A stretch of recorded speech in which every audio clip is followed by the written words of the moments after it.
Cinema शौकीन सबका स्वागत करता है। आज हम बात करने वाले हैं द रेलवे मैन के बारे में। ये कहानी है एरिक नाम के सिपाही की, जिसे दूसरे विश्व युद्ध के दौरान बहुत ही ज्यादा टॉर्चर किया गया था क्योंकि वो प्रिजनर ऑफ वॉर था। लेकिन जैसे युद्ध खत्म हुआ वो यादें उसे परेशान करने लगी। तब एरिक ने निश्चय किया कि वो सिपाहियों से जाकर के बदला लेगा। कहानी की शुरुआत होती है और हमारे सामने इंग्लैंड का दृश्य आता है और ये वक्त होता है 1980 का। यहीं पर हम एरिक नाम के आदमी को देखते हैं जो कभी फौज में हुआ करता था, लेकिन अभी वो अपनी ही दुनिया में खोया हुआ है। तभी हम एरिक के दोस्त को देखते हैं जिसका नाम है फिनली। फिनली थोड़ी देर तक एरिक को देखता है और कहता है कि तुम फिर से रेलवे के टाइम टेबल को देख रहे हो, ऐसा क्या है उस टाइम टेबल में। तब एरिक थोड़ी देर सोचता है और कहानी बताना शुरू करता है कि आखिरी बार जब वो ट्रेन से गया था तब उसकी मुलाकात एक लड़की से हुई थी जिसका नाम है पैट्रिसिया। हम दोनों पूरे रास्ते बात करते रहे। मैं उसे पसंद करने लगा, वो भी कहीं ना कहीं मुझे पसंद करने लगी। लेकिन एक वक्त के बाद मेरा स्टेशन आ गया, तब मैं ट्रेन से नीचे उतर गया। जब मैं नीचे उतर रहा था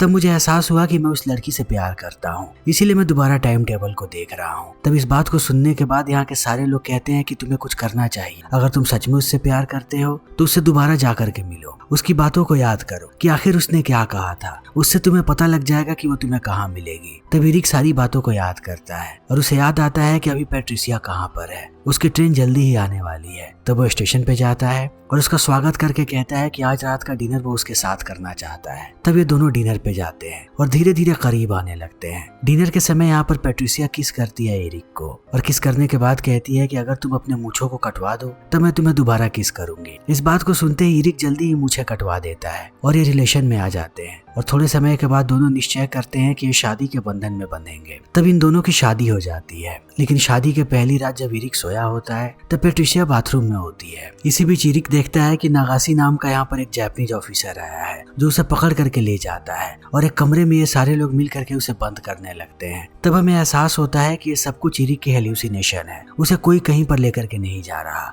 ये उसकी यादें हैं जो उसे आज भी परेशान कर रही हैं। तब वो जमीन पर गिर जाता है और चिल्लाने लगता है। इन आवाजों को सुनने के बाद पैट्रिसिया भागती हुई बाहर आती है और एरिक को देखने के बाद समझ जाती है कि उसे एंजाइटी अटैक आया है। तभी कहानी जाती है फ्लैशबैक में और हमारे सामने 1942 का दृश्य आता है। हम एरिक को ब्रिटिश कैंप में देखते हैं। यहाँ पर वो एक कम्युनिकेशन ऑफिसर है। तब थोड़े समय के बाद उसके ऑफिसर बताते हैं कि हम सारे लोग सरेंडर कर रहे हैं। इस बात को सुनते ही सारे के सारे ऑफिसर जितनी भी जरूरी चीजें थी सब छुपाने लगते हैं। जितने भी कम्युनिकेशन ऑफिसर थे वो रेडियो के किसी न किसी उपकरण को अपने पास रखने लगते हैं। तभी यहाँ पर नागासी आ जाता है अपने सारे ऑफिसर के साथ। इन सारे सिपाहियों को ये लोग एक ट्रेन में बैठा देते हैं और भेज देते हैं कैदियों के कैंप की तरफ। तभी कहानी वापस आती है वर्तमान समय में और हम एरिक को देखते हैं जिसकी हालत दिन प्रतिदिन खराब होती जा रही है। वो घंटों तक खिड़की से बाहर देखते रहता है, कभी वो आसमान की तरफ देखता है तो आधी रात में उठ करके कभी दरवाजे पे खड़ा हो जाता है। पैट्रिसिया इन सारी चीजों को देख करके परेशान हो रही है। वो बार बार एरिक की मदद करने की कोशिश करती है लेकिन एरिक अपने बारे में कुछ भी नहीं बताता। जब पैट्रिसिया अपने तरीके से कमरे को ठीक कर देती है तब एरिक दोबारा चीजों को खराब कर देता है। मुझे ठीक वैसे ही कमरे की जरूरत है। तब पैट्रिसिया उसकी सारी चीजों को देखने लगती है। यहाँ पर उसे एक डायरी मिलती है जिसमें एरिक ने वो सारी ड्राइंग बनाई है कि उन्हें कैसे जापानीज लोग टॉर्चर किया करते थे। फिर वो उसके यूनिफॉर्म को देखती है जिसे एरिक ने छुपा करके रखा है और उसके साथ साथ उसके पास एक ब्रीफकेस है जिसे वो हमेशा बंद करके रखता है। इसी बीच एक दिन जब कुछ लोग आते हैं एरिक के घर पे तब उसे लगता है कि नागाशी आ गया और वो जाकर के उन पे हमला कर देता है। तब पैट्रिसिया उसे रोकती है। थोड़े वक्त के बाद एरिक को एहसास होता है कि उसने क्या किया है। तब वो घर से बाहर भागने लगता है। पैट्रिसिया भी उसके पीछे पीछे जाती है और पूछती है कि आखिर उसे हुआ क्या है। तब एरिक कुछ भी नहीं बताता। पैट्रिसिया कहती है कि अगर तुम नहीं बता पाओगे तो मैं तुम्हारी मदद नहीं कर पाऊंगी। तभी एरिक कुछ नहीं बताता। तब पैट्रिसिया निश्चय करती है कि वो उसका पीछा करेगी। एक दिन जब एरिक अपने गाड़ी से बाहर जाता है तब पैट्रिसिया उसके पीछे पीछे जाती है और वो एक वेटरन क्लब को देखती है। यहाँ पर वो सारे सिपाही आते हैं जिन्होंने दूसरे विश्व युद्ध में लड़ाई की थी। तब पैट्रिसिया अंदर जाती है और वहाँ पर उसकी मुलाकात होती है फिनली से। वो उससे बात करके कहती है कि मुझे जानना है कि दूसरे विश्व युद्ध के दौरान क्या हुआ था।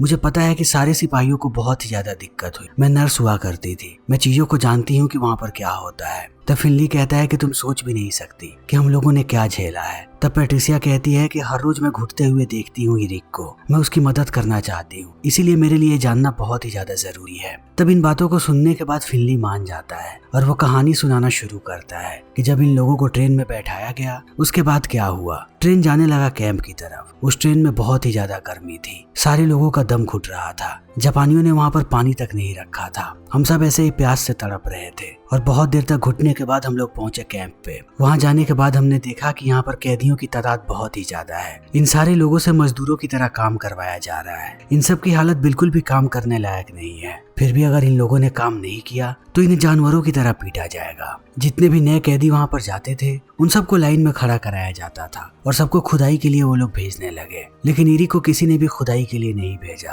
क्योंकि वो इंजीनियर था। जितने भी लोग यहाँ पर इंजीनियर थे उन सबको अलग काम दिया गया कि जितनी भी मशीनें यहाँ पर हैं वो सारे लोग उन मशीनों को ठीक करेंगे। तब ये सारे लोग काम करने लगे और एक रात बैठ करके सारे डिस्कशन कर रहे थे कि आखिर वो लोग यहाँ से भाग कैसे सकते हैं। तब सबने कहा कि हम यहाँ से कभी नहीं भाग पाएंगे। इस कैंप के बाहर सिर्फ और सिर्फ जंगल है। जंगल में हम एक दिन भी जिंदा नहीं रह पाएंगे। हमें पता ही नहीं है कि यहाँ से बाहर कैसे जाना है। तब इरिक कहता है कि मुझे पता है। वो रेलवे मैन हुआ करता था, उसे सारी जगहों के बारे में पता है। वो सारी चीजों को एक्सप्लेन करता है कि 4 दिन पहले हम निकले थे सिंगापुर से, यानी कि अभी हम बैंकॉक के करीब हैं। जब हम आ रहे थे तब उन लोगों ने पूरब की तरह मोड़ा था ट्रेन को और वहां से हमें पैदल ले आए, यानी कि इधर आसपास रेलवे ट्रैक नहीं है अभी। हम चाहें तो यहाँ से बड़े ही आसानी से निकल सकते हैं, लेकिन बाहर निकलने के लिए हमें एक रेडियो की जरूरत पड़ेगी ताकि हम अपने साथियों को कांटेक्ट कर सके। तब सारे लोग इस बात के लिए राजी हो जाते हैं। अब इनकी जिम्मेदारी है कि हर एक छोटी से छोटी चीज को ये लोग लेकर के आए इरिक के पास ताकि वो एक रेडियो बनाए। सारे लोग काम पे लग जाते हैं। जब भी इन्हें कोई भी डिवाइस मिलती है ये चुरा करके लाते हैं और लगभग रेडियो बन चुका होता है। अंत में सिर्फ इन्हें एक कैपेसिटर की जरूरत है। तब इन्हें पता लगता है अपने एक और साथी के बारे में जो दूसरे डिपार्टमेंट में काम करता है। वहां से वो कैपेसिटर दे सकता है, लेकिन ये लोग वहां जाकर के बात नहीं कर सकते क्योंकि अगर किसी गार्ड ने सुन लिया तो वो इन्हें कभी जिंदा नहीं छोड़ेंगे। तब ये लोग अपना दिमाग लगाते हैं। एक मशीन को ठीक करते समय वो लोग उसे खराब कर देते हैं। तब मशीन से धुआं आने लगता है और उसके साथ साथ बड़ी ही तेज आवाजें आती हैं। तब गार्ड डिस्ट्रैक्ट हो जाता है और इस चीज का फायदा उठाने के बाद ये लोग कैपेसिटर ले आते हैं और दोबारा अपने काम पे लग जाते हैं। अब इन्हें बैटरी की जरूरत है, तभी ये लोग कांटेक्ट कर पाएंगे। फिर एक दिन इन्हें मौका मिलता है गाड़ी को ठीक करने का।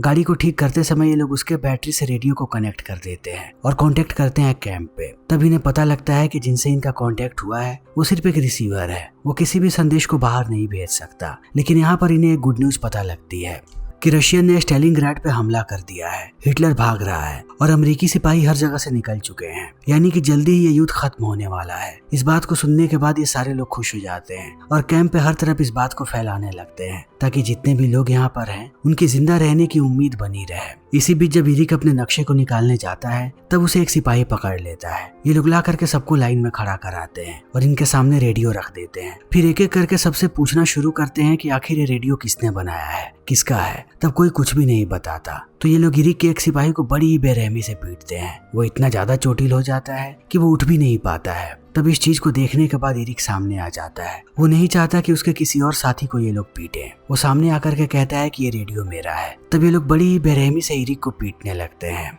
इसे ये लोग इतना पीटते हैं कि इरिक की दोनों हाथें टूट जाती हैं। तब उसे डाल दिया जाता है उसके दोस्तों के साथ जब तक वो ठीक नहीं हो जाता। लेकिन एक सप्ताह के बाद नागासी उसके हाथ में एक रस्सी बांधता है और अपने गाड़ी के पीछे उसे खींचने लगता है। वो लोग दिन भर उसे ऐसे ही दौड़ाते हैं। तब फिनली उसे एक सप्ताह तक नहीं देख पाता। एक सप्ताह के बाद वो अधमरी हालत में आता है। तब दोबारा उसे डाल दिया जाता है इनके साथ ही। ये लोग बार बार इरिक से पूछने की कोशिश करते हैं कि आखिर उन लोगों ने उसके साथ क्या किया, लेकिन इरिक कुछ भी नहीं बताता। और अब कहानी फिर से चली आती है वर्तमान समय में। इन बातों को सुनने के बाद पैट्रिसिया भावुक हो जाती है। ये लोग सोच भी नहीं सकते कि इरिक ने क्या झेला है। तब वो वापस जाती है और बार बार इरिक को कंफर्ट करने की कोशिश करती है, लेकिन इरिक उसके पास नहीं आता। पहले जिस तरीके से ये लोग डांस करते थे इरिक अब डांस भी नहीं करना चाहता। तब पैट्रिसिया आती है फिनली के पास उससे मदद मांगने के लिए। कहती है कि इरिक दिन प्रतिदिन खत्म सा होता जा रहा है, मुझे तुम्हारी मदद चाहिए। तब फिनली कहता है कि मैं कुछ नहीं कर सकता, मैं सिर्फ उससे बात कर सकता हूँ। मेरे पास एक और चीज है जो मुझे समझ में नहीं आ रहा कि मैं तुम्हें दिखाऊं या नहीं। इतना कहने के बाद वो एक न्यूज़पेपर दिखाता है और बताता है कि नागासी नाम के आदमी ने टॉर्चर किया था एक को, वो अभी भी जिंदा है, एक म्यूजियम में नौकरी कर रहा है। इतना कहने के बाद वो एक चाकू दिखाता है पैट्रिसिया को और कहता है कि क्या हमें इस खबर को इरिक तक पहुंचानी चाहिए। तब पैट्रिसिया कहती है कि हाँ, उसका जो भी डिसीजन होगा मैं उसके साथ हूँ। तब फिनली इस न्यूज़पेपर को लेकर के जाता है इरिक के पास और बताता है कि नागासी अभी भी जिंदा है, वो थाईलैंड के एक म्यूजियम में काम कर रहा है।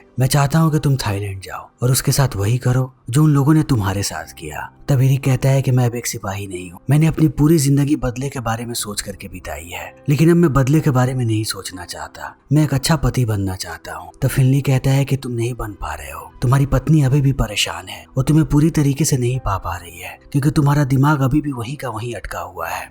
और इतना कहने के बाद वो कहता है कि तुम 14 दिनों के लिए गायब थे जब हम उस कैंप में थे। क्या तुम मुझे बता सकते हो कि उन 14 दिनों में क्या हुआ? तब इरिक कुछ भी नहीं बताता और यहाँ से निकल जाता है। तब पैट्रिसिया जाती है फिनली के पास और कहती है कि इरिक अभी भी वैसे का वैसा है, उसमें कोई बदलाव नहीं आ रहा। तब फिनली कहता है कि उसमें बदलाव आएगा, मेरा एक संदेश जैसे ही उसके पास पहुंचेगा वो समझ जाएगा कि उसे क्या करना है। इतना कहने के बाद फिनली जाता है एक पुल पे, वहाँ पर रस्सी लटकाता है और खुदकुशी कर लेता है क्योंकि अब फिनली इस ट्रॉमा को नहीं झेल पा रहा। जैसे ही ये बात पैट्रिसिया को पता लगती है, पैट्रिसिया ये बात बताती है इरिक को। तब इरिक उस पर गुस्सा हो जाता है और कहता है कि ये तुम्हारी वजह से हुआ है, तुमने हर चीज के बारे में पूछना शुरू कर दिया। तब ये सारे लोग जाते हैं फिनली के फ्यूनरल पे, लेकिन इरिक वहाँ नहीं जाता। वो थाईलैंड के लिए निकल जाता है नगासी को मारने के लिए, क्योंकि कहीं ना कहीं फिनली भी यही चाहता था। वो म्यूजियम के पास जाता है और बड़े ही ध्यान से नगासी को देखने लगता है। नगासी पूरे दिन यहाँ पर टूरिस्ट को घुमाता है और शाम होने के बाद वो अकेला होता है। तब इरिक पहुंचता है उसके पास।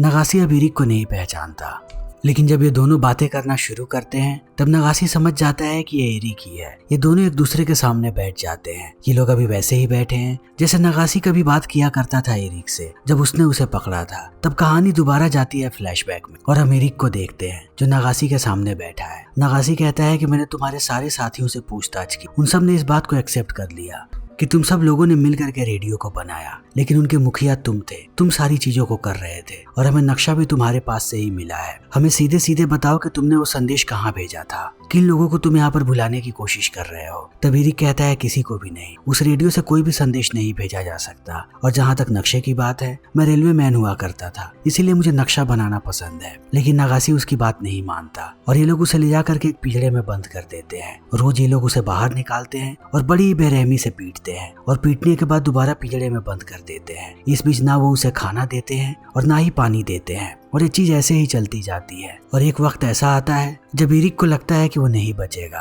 तभी यहाँ पर सेना वाले चले आते हैं और वो सारे के सारे जापानियों को बंधक बना लेते हैं। फिर सारे सिपाहियों को वापस भेज दिया जाता है। इरिक अब नगासी से पूछता है कि सारे जापानी सिपाहियों को मार दिया गया, फिर तुम कैसे जिंदा बच गए? तब नगासी अपनी कहानी बताता है कि जैसे ही हम सबको पकड़ा गया, मैंने सबसे झूठ कहा। उन सब में मैं ही ऐसा था जिसे अंग्रेजी आती। मैंने सारे सिपाहियों को कहा कि मैं बस एक ट्रांसलेटर हूँ, मैंने किसी भी सिपाही को यहाँ पर टॉर्चर नहीं किया है। तब उन लोगों ने मेरी बातों को मान लिया और मुझे ट्रांसलेटर के जॉब पे रख लिया। तब मैं हर जगह घूमने लगा जब रेलवे ट्रैक्स बन रहे थे। इस बीच जब खुदाई हुई तो हर जगह से सिर्फ और सिर्फ लाशें बाहर आई और उन लाशों को देखने के बाद मुझे पता लगा कि युद्ध आखिर इंसानों के साथ क्या कर रहा है। तब से मैं पूरे तरीके से बदल गया। मैं म्यूजियम में इसीलिए नौकरी करता हूँ ताकि यहाँ पर लोगों को बता सकूं कि युद्ध ने हम इंसानों के साथ क्या किया है और इससे मुझे शांति मिलती है। मुझे पता है कि तुम्हारे अंदर कितनी अशांति है, मैं तुम्हारी भी मदद करना चाहता हूँ। लेकिन इन बातों को सुनने के बाद इरिक गुस्सा हो जाता है। वो 2 लकड़ी लाता है और नगासी को कहता है उस पे हाथ रखने की ताकि वो उसके हाथ को तोड़ सके। तब नगासी भी अपने हाथ को रख देता है क्योंकि वो जानता है कि उसने इरिक के साथ गलत किया था। तब इरिक उसका हाथ तोड़ने जाता है, लेकिन हाथ पे डंडा मारने के बजाय वो डंडे को मारता है टेबल पे और नगासी को खींच के बाहर ले जाता है उन्हीं पिंजरों के पास और एक पिंजरे में बंद कर देता है और जमीन पर पड़ी एक पाइप को उठाता है और पाइप लेकर के जाता है एक बगल वाले कमरे में। तब हमें पता लगता है कि जब ये लोग इरिक को टॉर्चर कर रहे थे तब वो उसे बार बार इसी कमरे में लाते थे, उसे लिटाते थे और उस पाइप को उसके मुंह में डाल करके पानी स्टार्ट कर देते थे। तब हर एक मिनट इरिक को लगता था कि वो मर गया। जब वो मरने के करीब जाता था तब वो लोग रुक जाते थे और फिर दोबारा उसे टॉर्चर थे। तब एक वक्त के बाद इरिक टूट गया और उसने इन्हें सच्चाई बताई। कहा कि उस रेडियो पर मुझे एक संदेश मिला कि जापान इस युद्ध को हारने वाला है, अमेरिकन हर जगह जापानियों को मार रहे हैं, वो जल्दी ही यहाँ पर आ जाएंगे। तब इस बात को सुनने के बाद नगासी और भी ज्यादा गुस्सा हो गया और कहता है कि हम कभी भी कैदी नहीं बन सकते। अगर अमरीकियों ने हमें पकड़ा तब सबसे पहले मैं अपनी जान लूंगा, मैं कभी भी तुम लोगों की तरह कैदी नहीं बनूंगा। इन बातों को याद करने के बाद इरिक एक बार फिर से रोने लगता है और दोबारा जाता है नगासी के पास और उसे बताता है कि युद्ध के दौरान मैं अपनी माँ को हमेशा चिट्ठियां लिखा करता था। तब मेरी माँ की मौत हो गई थी। पूरे वक्त मैं लाश को चिट्ठियां लिख रहा था। तुम लोगों ने जो हमारे साथ किया है वो आज भी चीजें हमें परेशान करती हैं। फिनली इन चीजों को नहीं झेल पाया, उसने हाल ही में आत्महत्या की है। इस म्यूजियम में जब लोग आते हैं तुम इन सारी चीजों को दिखाते हो तो उन्हें क्या बताते हो कि तुमने हम लोगों के साथ क्या किया? तब नगासी कहता है कि हम उस बारे में इन्हें कुछ भी नहीं बताते कि हमने किस तरीके से तुम लोगों को टॉर्चर किया। तब इरिक कहता है कि तुम कहा करते थे कि तुम अपनी जान दे दोगे जब तुम पकड़े गए, फिर तुम अभी तक जिंदा कैसे हो? तब नगासी बताता है कि जब मैं पकड़ा गया और चीजों को जब मैंने देखना शुरू किया तब मुझे पता लगा कि सरकार ने हमसे कितना झूठ बोला था। वो जितनी भी चीजें हमें बता रहे थे वो सारी चीजें गलत थी। सरकार ने हमें हैवान बना दिया, हम इंसानों को मार रहे थे, हम इंसानियत को भूल चुके थे। तब इन बातों को सुनने के बाद इरिक और भी परेशान हो जाता है। वो चाकू उठाता है और नागासी को आजाद कर देता है कि उसे बदला नहीं लेना, और वापस आता है पुल के पास और पुल पे चाकू को भी फेंक देता है। फिर निश्चय करता है कि वो वापस आएगा इंग्लैंड, और वापस आते ही वो पैट्रिसिया के गले लग जाता है। तब ये दोनों धीरे धीरे दोबारा करीब आने लगते हैं। पैट्रिसिया इरिक को कहती है कि वो हर वक्त डरी रहती है। उसे लगता है कि इरिक भी कहीं कोई गलत कदम ना उठा ले फिलनी की तरह। तब इरिक कहता है कि मैं ऐसा कुछ भी नहीं करने वाला, फिलनी के पास कोई नहीं था, लेकिन मेरे पास तुम हो। तभी पैट्रिसिया देखती है कि नागासी ने एक खत लिखा है और उसने सबसे माफी मांगी है। उसका मानना है कि उसके सरकार ने इन सारे लोगों के साथ बहुत ही ज्यादा गलत किया है, और नागासी ने भी। जब इरिक इस लेटर को पढ़ता है तब वो भी एक लेटर लिखता है और थाईलैंड जाने लगता है। तब पैट्रिसिया कहती है कि वो भी उसके साथ जाएगी। ये दोनों पहुंचते हैं थाईलैंड। जैसे ही इरिक उस लेटर को नागासी को देता है, नागासी फूट फूट के रोने लगता है। इन दोनों ने अब एक दूसरे को माफ कर दिया है। ये दोनों एक दूसरे को गले लगा लेते हैं और समय ऐसे ही बीतने लगता है। फिर हम तस्वीर देखते हैं असली नागासी और इरिक की। मरते दम तक ये दोनों बहुत अच्छे दोस्त बन करके रहे। नागासी की मौत हो गई 2011 में, और उसके 1 साल बाद इरिक की भी मौत हो गई। इरिक के मौत के समय भी पैट्रिसिया उसके साथ थी। दोस्तों, ये फिल्म एक सच्ची घटना पर आधारित है, और इसी के साथ ये फिल्म यहीं पर खत्म हो जाती है। तो दोस्तों, हमारी आज की ये वीडियो यहीं पर खत्म होती है। अगर आपको हमारी ये वीडियो पसंद आई हो तो इसे लाइक करें, शेयर करें और चैनल को सब्सक्राइब करें। Thank you.